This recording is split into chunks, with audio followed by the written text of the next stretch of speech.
NASA will attempt a daring space rescue mission as soon as Tuesday morning to prevent an aging telescope from falling back to Earth. The Swift Observatory has been scanning space since its launch in 2004, but due to recent solar activity, it's been falling faster and faster.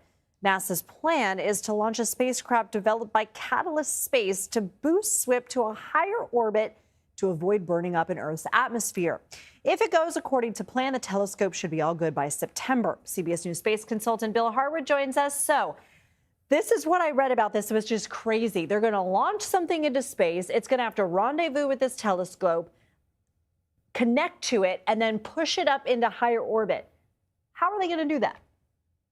Well, very carefully. The remarkable thing about this mission is they put this spacecraft together in about 8 months at a bargain basement price. I say that relatively speaking of $30 million, which when you think about spacecraft, they're doing something pretty complicated.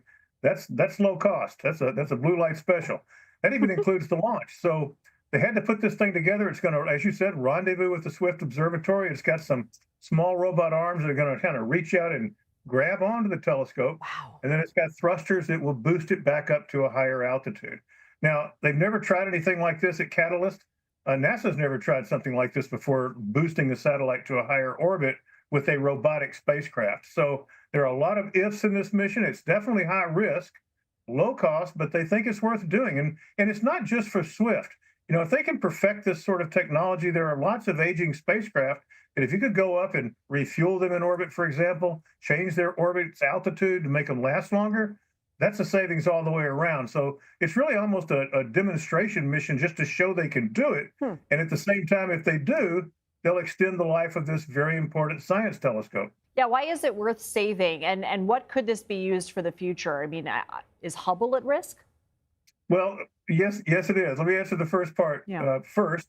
The thing about Swift is it's already been up there for 20 years, as you said. It's an enormously successful mission, so why save it? Well, Swift is designed to look for gamma ray bursts. These are the most powerful explosions in the known cosmos. I mean, more powerful than the Big Bang itself. They say in a couple of minutes, a gamma ray burst can emit the same energy that the sun will over 10 billion years. So they're really interesting. They think these are the collapses of massive stars. It's where all the heavy elements get fused and formed, if you will, that didn't happen during the Big Bang, like your jewelry, for example.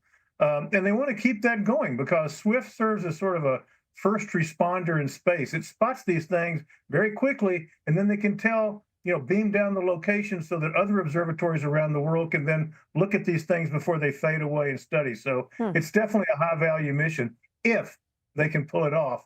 And that's a pretty big if. So real quick, tell us about Hubble.